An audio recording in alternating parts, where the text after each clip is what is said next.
당군 이래 최대의 도심 재개발 사업으로 주목받았던 용산국제업무지구 개발 사업이 59억 원의 이자를 갚지 못해 결국 디폴트, 즉 채무불이행 상태에 빠졌습니다.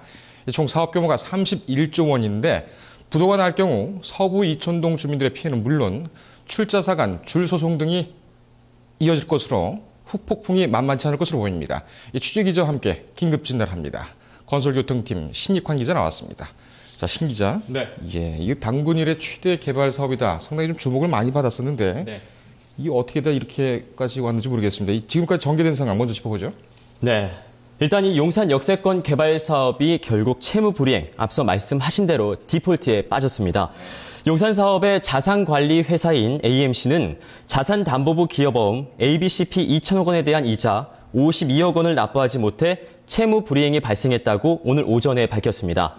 전날까지만 해도 AMC와 대한토지신탁은 우편 집중국 승소금 256억 원 중 코레일 지분 25%에 해당하는 64억 원 지급에 대해서 합의를 봤습니다.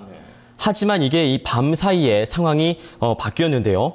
대한토지신탁이 최종 소송 결과가 뒤집혀 손해배상금을 다시 우정사업본부에게 돌려줄 경우 용산개발사업 부도 시 본인들이 이를 갚을 수 있음을 우려해 추가적인 지급 보증을 요구했기 때문입니다. 이에 대해 코레일은 64억 원에 대해서만 지급 보증을 서기로 했으나 나머지 배상금 193억 원에 대해서도 일종의 보증을 요구한 대한토지신탁의 추가 확약서 제출 요구를 끝내 받아들이지 않았고 결국 이자 59억 원을 내지 못해 부도 처리가 됐습니다. 네.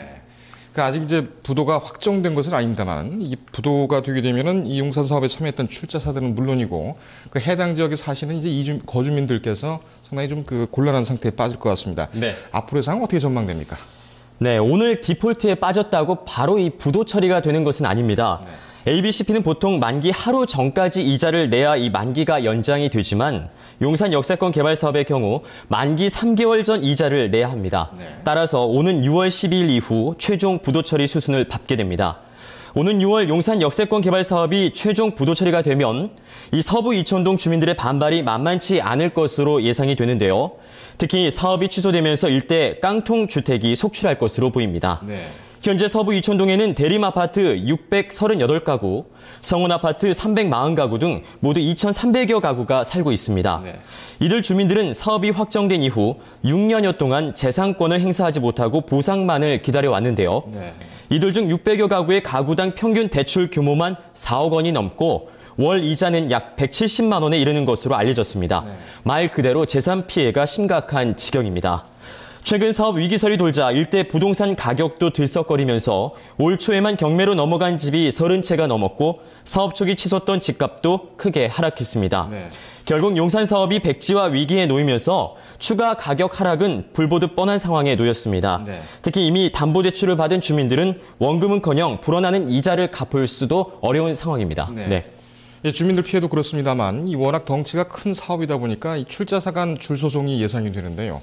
앞으로 어떻게 전개될 것으로 보입니까? 네, 말씀하신 대로 이 용산국제업무지구 사업이 좌초되면 이 대규모 소송전도 이어질 것으로 예상됩니다.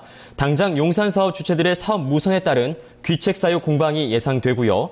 또 기회비용 상실에 따른 출자사 간 책임 공방도 이어질 전망입니다.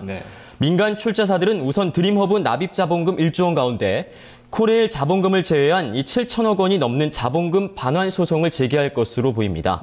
실제 지난 드림허브 이사회에서 랜드마크 빌딩 2차 계약금 4,342억 원, 토지오염 정화공사비 1,942억 원, 토지 인도 지연에 따른 손해배상 810억 원 등 7,094억 원에 이르는 소송을 코레일에 제기하자는 안건을 상정했습니다.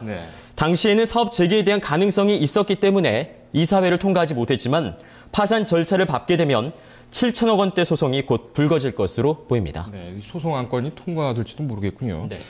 이제 앞으로 문제는 용산 사업이 정말 백제화가 되느냐 아니면은 기사회생에서 다시 정상화가 되는 거냐 이런 문제 아니겠습니까? 최대 주주인 코레일 입장이 궁금한데요. 어떻습니까? 일단 칼자루는 최대 주주인 코레일이 잡고 있습니다. 용산 사업의 최대 주주인 코레일은 오늘 사업 디폴트에 따른 피해 최소화와 정상화 방안 마련에 힘쓴다고 밝혔습니다.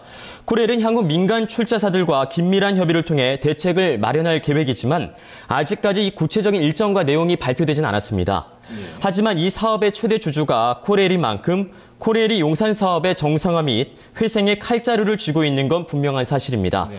따라서 그동안 코레일이 제기해온 용산 사업의 단계적 개발과 사업 규모 축소, 출자사 개편 등 다양한 방안의 검토를 통해 사업을 진행할 것으로 예상됩니다. 네. 이 무엇보다도 이 주민들 피해가 참 걱정입니다. 이 아직 정상화 여지가 있는 만큼 아무쪼록 잘 마무리가 좀 됐으면 하는 그런 바람입니다. 신 기자 잘 들었습니다.